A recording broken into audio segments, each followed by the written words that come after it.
realized in my life that I had this choice to make of, do I go back to my life as I had been living it, focused on my civil and environmental engineering work, and try to make a positive difference in the world that way, or do I take this opportunity to continue speaking and continue advocating for families like mine, both in Iowa and then ultimately across the country. And as I was thinking, and I knew it was a decision, right? It was a fork in the road. And as I was thinking about it, I couldn't help but think about the very first homework assignment that I had in the 8th grade was for a social studies class, and I had to watch the 2004 Republican National Convention, which happened very late that year. It was around Labor Day. And I remember watching politicians get up and talk about how dangerous families like mine were to the American way of life, and how scared and isolating and alone it felt to be in that position as an 8th grader. And I knew as a sophomore in college that 8th grade Zach would be very disappointed in college sophomore Zach if I didn't take that opportunity to try and move the ball forward. And so ultimately that was the decision that I wound up making, and it was a completely wild ride. I mean, frankly, it took me in places and in directions that I never would have imagined, including to the stage here at Tiki's Comedy Club all these years later. So that's a little bit of how that decision got made. And fundamentally, it just kind of came down to thinking about how much it would have meant to me when I was in the 8th grade to have a voice like the one that I knew I could bring to the conversation all those years later. I have to ask, Zach, because kind of what you explained there, it dawned on me when I was reading your Wikipedia page. It's like you're 19 years old. You know, you've kind of grown up in a family that you know it, and then you go to the Iowa House of Representatives and you make a speech, and overnight it's like you go from just being, Zach is part of your family to suddenly known nationally. Yeah. And actually I would imagine that feels like a lot of pressure for somebody who's 19 years old. Yeah. And I'm kind of curious about, like, how did you handle that? It's like, what did you do once that happened and people were talking about you and really looking, watching your YouTube video and asking questions?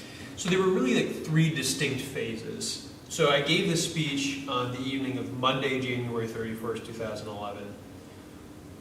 And I gave this speech, and I thought it went pretty well, but there was this big blizzard going on then. So I got in my car, I drove home, got home, went to sleep, woke up on Tuesday, February 1st, and I went to class. So I go to class, go to work. I'm at work, and I have a colleague of mine ask me if I've seen Facebook, and I don't really know what you're talking about.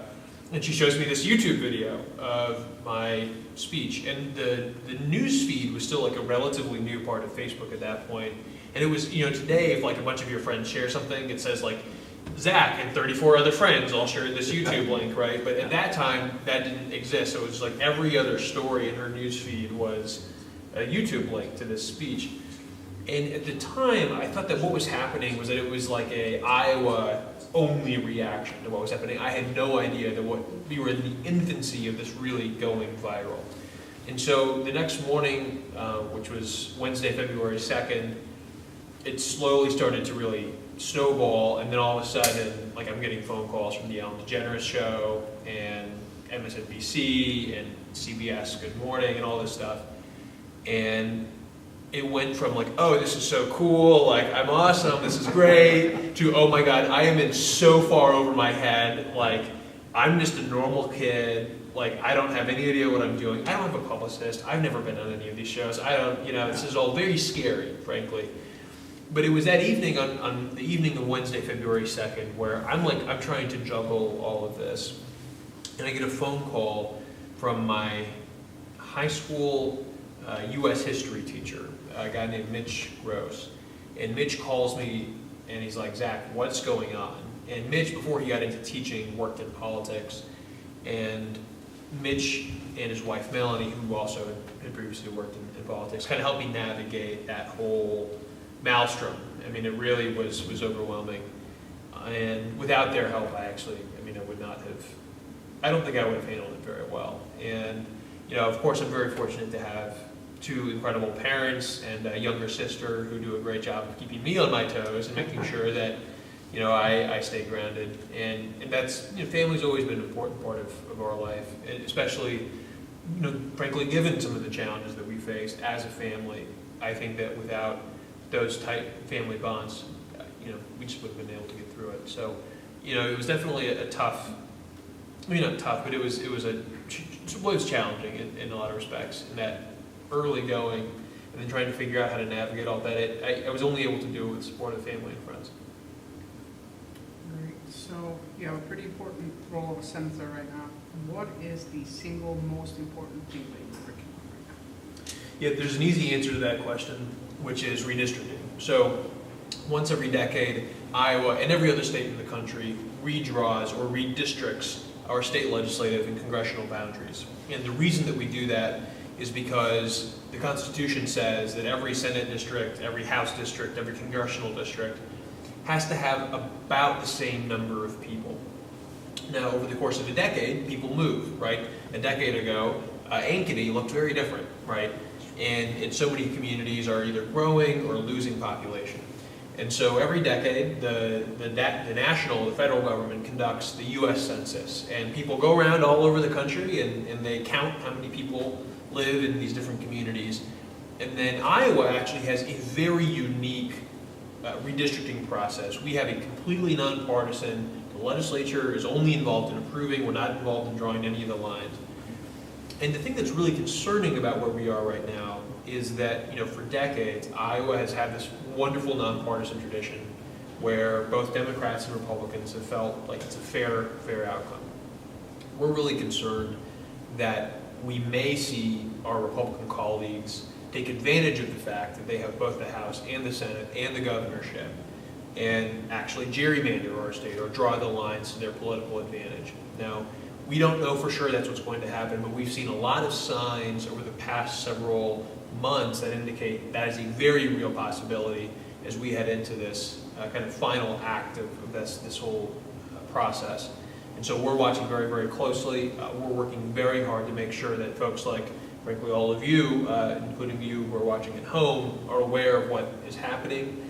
We would certainly urge you to reach out to your state legislator, whether it's in the House or in the Senate, and encourage them to adopt the upcoming map that we'll be voting on October 28th, and encourage them so we can kind of put this redistricting process behind us and get focused back again on the things that are really important. I mean, things like the COVID-19 pandemic and making sure that folks are getting vaccinated, making sure that we're continuing to strengthen public education, making sure that we're starting to catch up on all the health care that frankly has been deferred over the last year and a half as we've dealt with COVID. I mean, there's so much to do, and so the fact that we're now kind of trapped in this decennial process around redistricting, and it's really frustrating, frankly. We just want to get it over with and move forward, but unfortunately our Republican colleagues have not ruled gerrymandering out, so we're really worried about it.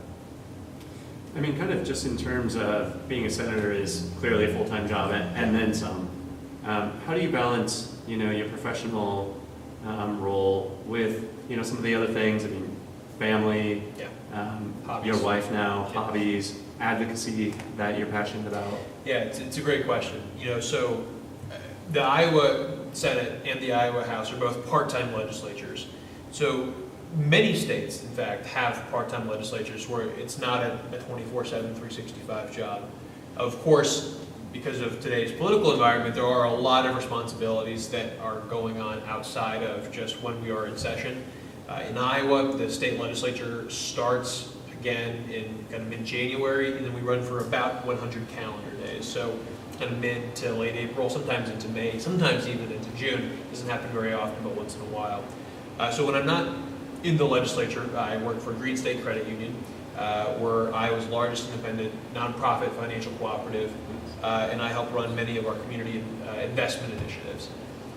As you mentioned, I recently got married about 2.5 weeks ago. Married my wife and my best friend, Dr. Chloe Angel, and I also we have a dog.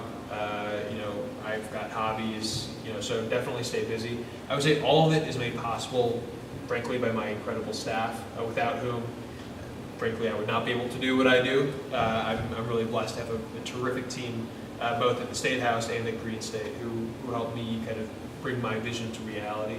And a lot of it is just focus. It sounds maybe obvious or maybe simple, but I think that it's really easy, especially in politics, to kind of go in circles and circles and circles on things that you may not be able to control or that maybe don't matter as much. And I think that just being able to maintain a focus on the things that you can control and that really matter the most, if you're able to do that, you're able to get a lot done in a, hopefully not too much time. And I know all the things that you've done, a couple of them stood out to me. I know you've done a lot of projects, but the Rainbow Letters, the Moines collection, or 100 letters written by people with one or more LGBT parents. Yeah. I was very excited to read about that.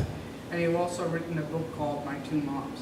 So can you tell us a little bit more about those projects, and as well as the book, and what motivated you, what's about? And Yeah. I'm a really big reader, so I was very excited to dig into this and learn more about it.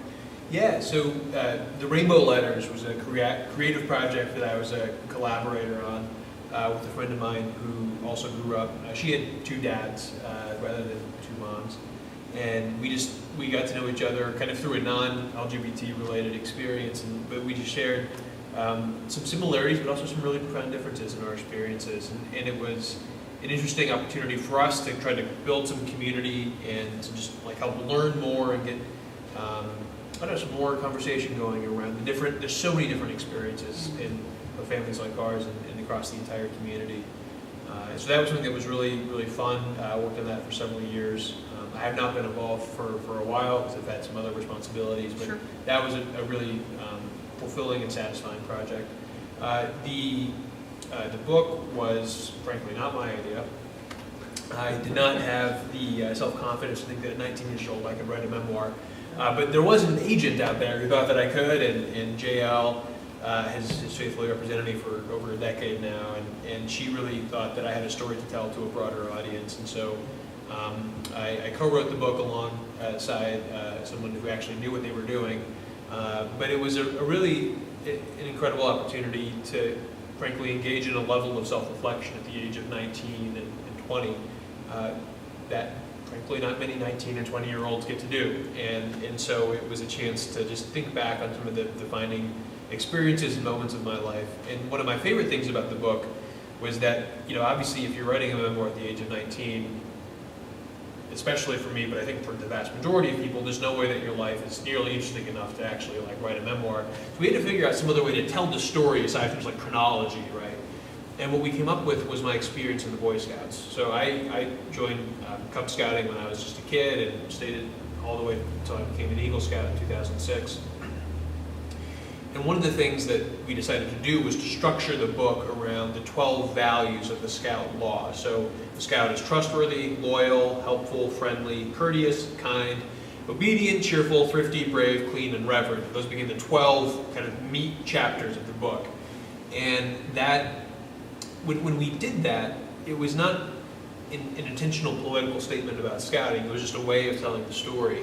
But it happened to be the case, and sometimes, I don't know, it's funny how life works, but the book was released in late April 2012, and just weeks before that book was released, the Boy Scouts of America removed a woman named Jennifer Terrell from a Cub Scout pack in Bridgeport, Ohio. And when that happened, this issue of the Boy Scouts discriminating against LGBT people kind of burst into the public conversation in a way that had been frankly very dormant for about a decade. And so the book was just very well timed for its release publicly, and it became an opportunity for me to advocate around an issue that I felt very passionate about, which was equality in scouting. I had such a positive experience in the Boy Scouts, and I know that there have been many people who had negative experiences for whom it wasn't the right fit, and obviously we've learned more in the last couple of years about some of the sexual abuse that had happened, decades and decades and decades ago. But overall, for me, it was such a net positive that I think for the Scouts to deny the ability of LGBT people to participate was really doing a disservice to the people who Scouting purportedly was trying to serve. And so we launched a group called Scouts for Equality that led a national campaign to end discrimination in the Boy Scouts. And that came, frankly, directly out of the book. And frankly, without the book, I don't think that work would have been possible. Thank you, that was gonna be my next question. Okay, all right, very good. So Yeah, I appreciate yeah. you're ahead of the game. I love it, making my job easy.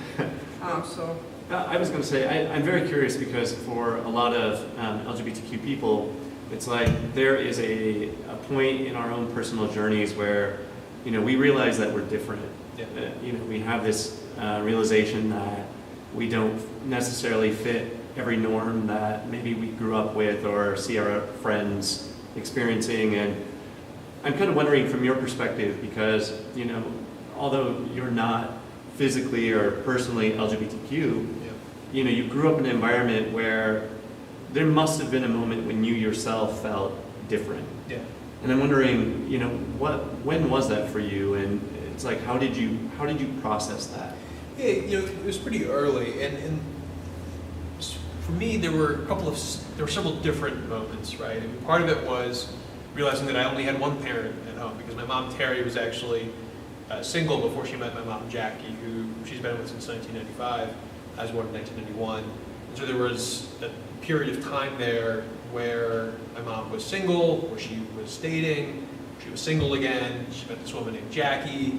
Jackie had lots of Legos, and I loved Legos, so I loved Jackie, but then it was like, oh, is she gonna leave, and there was that whole piece of it, and realizing that was not the experience that my friends from the Scouts or from church or whatever, the school that they were having, right, that was different.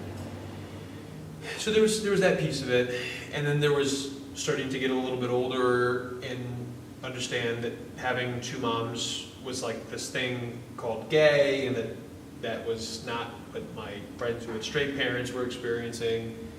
And then getting a little bit older and starting to experience or perceive homophobia, and I think today the culture is very different, but in the 90s and early 2000s, I mean, fag and gay were like very common pejoratives all the time. And so I think that we're thankfully seeing a lot of cultural change now, but at the time, Modern Family wasn't on TV when I was a kid. And so there were lots of different moments where I kind of understood and then had underscored how different or unusual my family was. And when we moved to Iowa City, I think a lot of people think of Iowa City, Johnson County being this blue bubble, Right. very liberal and all that. And to some extent, there's a lot of truth to that, but when you're a kid in that situation, there were a lot of times where you still felt very alone, very isolated, very different. And feeling different can, feel, to your point, confusing or scary and isolating. And I think wanting to fit in is just a very natural human experience for all of us, whether you're LGBTQ, straight. I mean, I think that all of us can relate to wanting to feel like you're a part of something, feel like you're part of a community. And to not be able to do that can be tough. And I was incredibly lucky to have loving and supportive parents at home who had my back. And part of it too, I had an early lesson or instruction, and I didn't have the word for it at the time, but intersectionality. My mother, Terry, in 2000 was diagnosed with multiple sclerosis, which is a chronic autoimmune condition that affects the nervous system, and for her affected her mobility, and so she spent several years in a wheelchair. And seeing the interaction between my parents' sexual orientation and my mom, Terry's ability was frankly a very eye-opening experience in a lot of ways.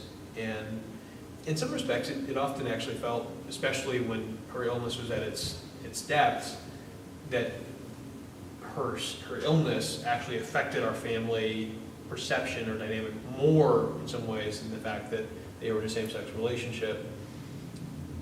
Of course, that is a purely subjective experience, right? But to your question, I remember almost as clearly my parents telling me about Terry's diagnosis as I do about realizing for the first time that having gay parents was not normal. Right. So, yeah. So I have one question for you. You like Legos. Who was your Who was your hero growing up, and who's your personal hero now? Honestly, the biggest hero of my life is my mother, Terry. She is one of the most incredible, bravest, hardest working people I know. And I feel like that's a very kind of cliche answer, but it's very much the case for me. And I feel lucky, blessed, fortunate, whatever you want to say, every day to have her. My mom, Jackie, also. I mean, it's just absolutely incredible. Her patience, her insistence that I clean up after myself and make my bed in the morning, shaped me in ways that now I get anxious if I don't do a household task after I've realized that it has to be done. So she's definitely I live with her presence every day, and I know this. So and my family's very, very important to me, and so I think that the heroes that I have growing up are still the heroes that I have today.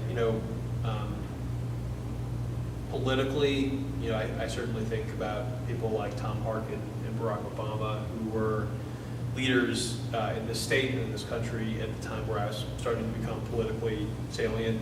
Senator Harkin in particular, because of his work around the Americans with Disabilities Act, the ADA, which played a pivotal role in my family's life when my mom Terry was diagnosed with MS and did spend several years in a wheelchair. Without the ADA, her ability to live a healthy and fulfilling life would have just been dramatically different. So it was, really the honor of a lifetime to have Senator Harkin officiate my wedding 2.5 weeks ago. It was, kind of surreal, frankly, but it was, an incredible honor, and I feel really lucky to have people in my family who I consider to be at that level. Great. I'm going to ask this in a really long question, so I Okay. apologize. That's what the beer's for. So, a lot of times people advocate for certain causes, and they might advocate for that cause their entire life and maybe not see a resolution to that, to that cause. And I mean, in your situation, when you really became famous, you got to see what you were advocating for really come to fruition with marriage equality. And I mean, with that, it's like, how do you keep motivated to keep advocating for more, I won't say more difficult causes, but causes that may not have, a resolution in sight?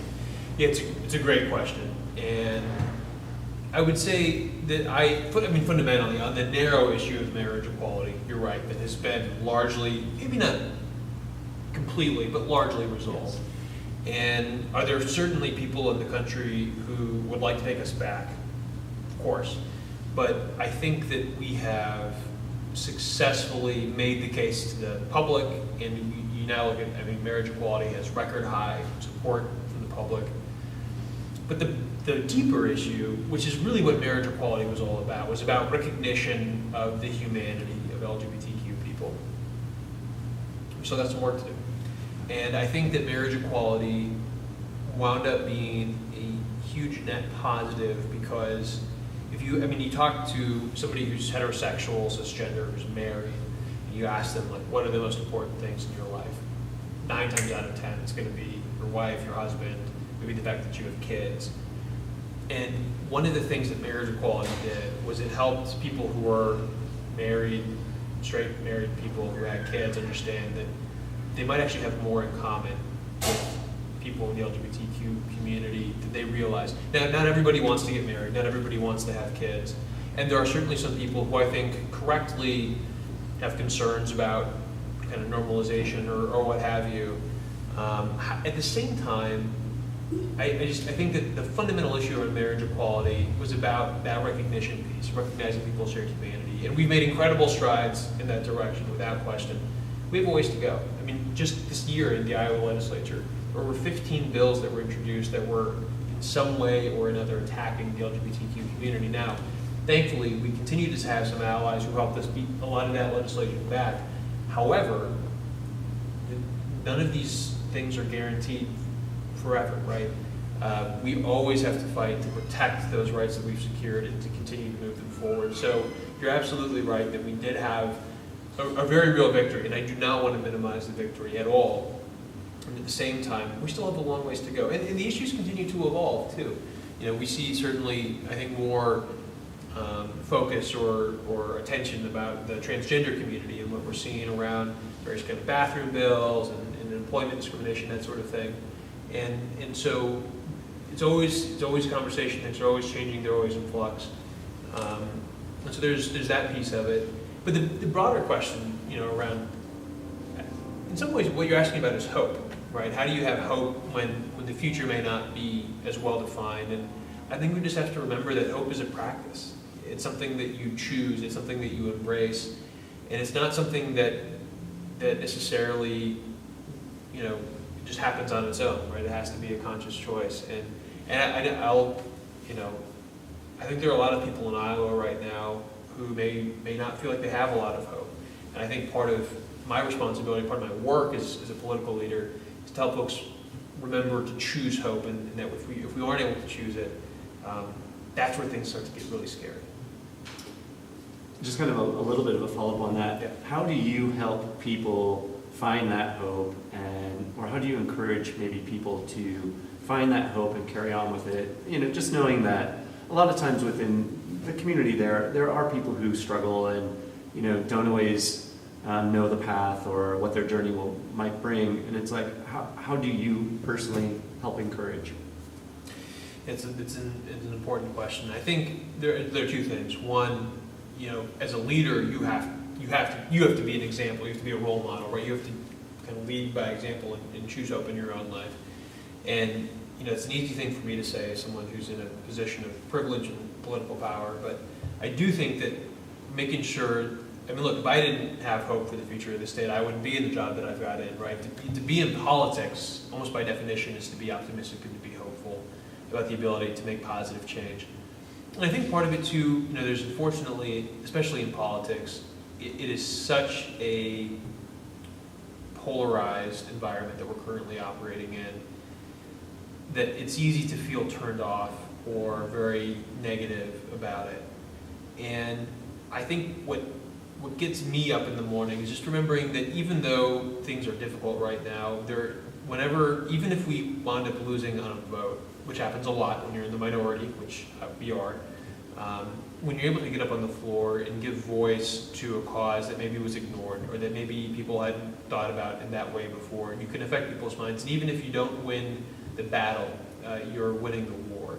And I don't know, I don't love that we always use military analogies in politics, but it's part of keeping your eye on the long game and understanding that the choices that we make on a day-to-day basis do matter, right? I think the most dispirited people feel when you feel like you have the least hope, the most hopeless, is when you feel like the choices that you're making don't matter. That's not the world that we live in. And I tie it back to the speech that I gave in 2011. It would have been very easy to think, I'm just going to give this speech, it's like a hearing, it doesn't actually matter. And by the way, that speech that I gave didn't actually affect the vote. We lost the vote that was being affected by that I was speaking at the public hearing. But of course, we wound up winning the long-term, struggle. And so I think it's really important to make sure that we all appreciate the fact that, especially in 2021, that there's just this incredible amount of connection between people that is frankly still pretty new in the human experience. And as we try to grapple with that and understand what that means, just understanding that our words today that we speak, the choices that we make, just have a power that echoes in ways that is frankly still very novel to the human experience, and that can be a little scary, so don't think about it too hard. But I think that with that power comes the ability to have hope about our ability to make change, and that's where I think that agency, that ability to shape the future, that's what drives hope for me. That's a really long answer to which should have been a really simple question. That's absolutely perfect, and I really appreciate that. You're saying that people's actions do matter. Absolutely. Even when you feel that they don't matter, they really do. Yeah. So I appreciate that. Thank you. Well, we're gonna take a quick break, and then we'll get back and take some questions from our online audience. Sounds good. All right.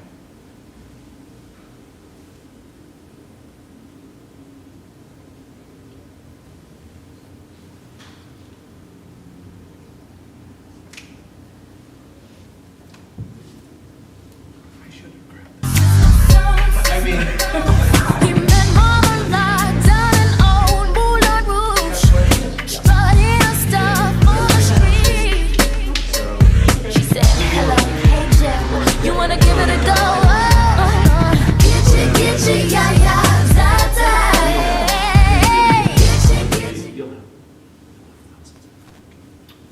That went by faster than that was 60 that seconds like already? Super fast, yeah. Same as this interview, like how does this, I think time goes by fast. Well, I'm having a great Fun, time. Right?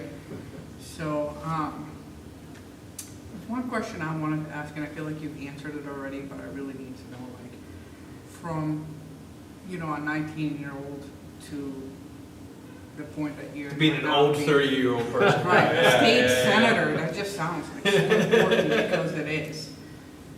What mistakes have you made and what have you learned from them, one that still have like a profound impact on you? Yeah, it's a really good question. I mean, I think that the only way that you grow is by making mistakes and then trying to reflect on what happened and how you improve from there. I'll give you one short example, and it actually goes back to the book. So, as we were working on the book, one of the things that I was really focused on was trying to figure out how do we use the book and this platform to try to advocate for more change. And one of the things that kind of came to me while we were working on the book was a project that we wound up calling Out to Dinner. And if you track down a copy of the book and you flip to the back, there's a little section about out to dinner. And essentially what we were trying to do was to invite, or to ask straight couples to host dinners with a same-sex couple and then a heterosexual couple that was like more skeptical of the whole gay marriage thing.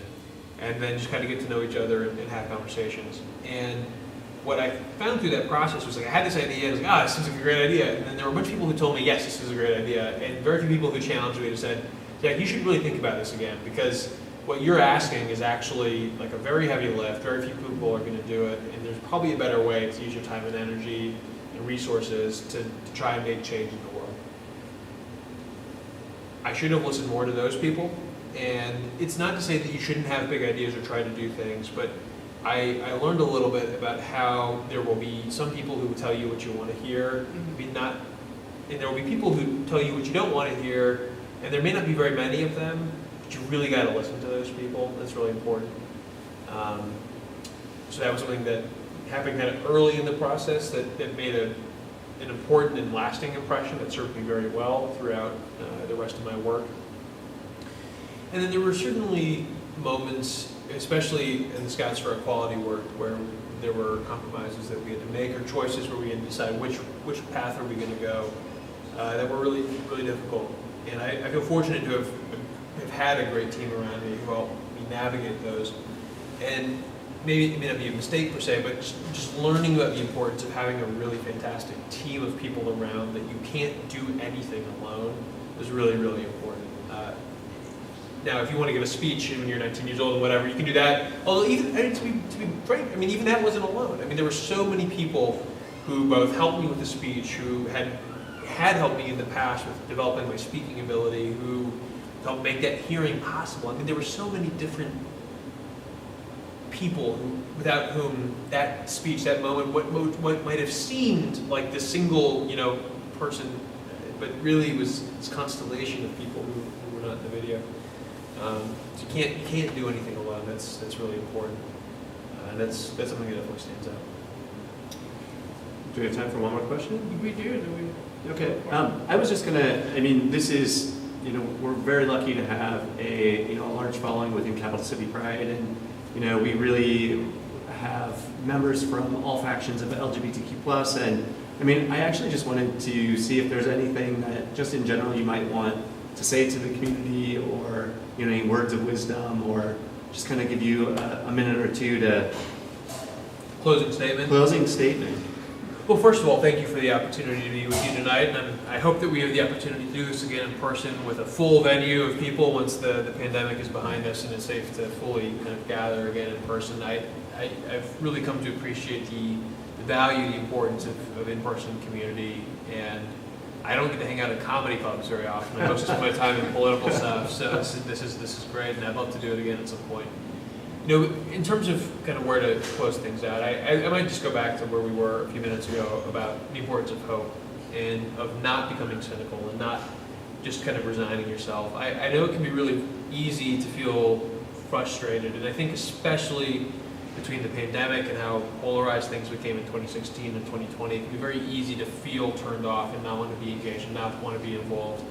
But I have to say, there is no more important time than like right now to choose to become involved in what's going on and understand that the choices that are being made affect each of us in different ways, but in very profound ways. And so for those of you who are watching at home and for those of you who are wondering, you know, how can I get involved? I mean, there's so many ways, whether it's at the municipal level where we're going to have elections like next Tuesday, right? You've got a little bit of time this weekend.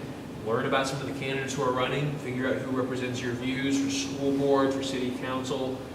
Start to think about what's happening in 2022, right? Who's my state representative? Who's my state senator? Do they represent my values? Do they speak, when they speak, do they represent me, right? That's a really big question. And the answer may be no, right? The answer may be that they actually don't represent the values, the beliefs that you cherish. And one of the things that's really important is that it's so easy to look at what's happening in Washington, D.C. and think, oh, that's hundreds of miles away, I can't affect that. The state capitol is like right over there. I mean, seriously. And look, take it from me, as somebody who's been an advocate as a member of the public and now is a leader as a state senator. What people say matters. It affects what people who work in that building think on a day-to-day basis. And so, you know, it gets better. It gets better because people make it better, and we've got this incredible opportunity in the state of Iowa in 2022 and 2024 to get back to what makes Iowa, Iowa, the state where we care about each other, where it matters to be a good neighbor, to be a part of the community, the state that was the third in the United States of America to recognize marriage equality, right, in 2009. That tradition is not so far away, and it might feel like it at the moment, but I promise you it's not, and we can get there if we work together and we work hard. And that's what I'm trying to do as a Senate Minority Leader, and I think as a community, that's got to be the goal for all of us going forward. We thank you for all your work. Thank you for taking the time to be here with us tonight. It's much appreciated. I've learned a lot, Good. Being an immigrant from Boston, not just about our legislator, but about you. So, to all of our viewers, I want to say thank you for tuning in with us this evening. If you enjoyed and looking to support more of what we do, check out capitalcitypride.org, and you can like us on Facebook, follow us on Instagram, Twitter, as well as TikTok now. So thank you again to F&G and Bravo Greater Des Moines, and we can't do this without the continued support and you and your organizations like yourself in our community. Of course, shout out to Sid and Pete and Teehee's family. Be sure to check them out and their amazing lineup of the local comedy shows and at teeheescomedy.com, and continue to support our small business. From me and Dan, we thank you again and hope you have a good rest of your evening.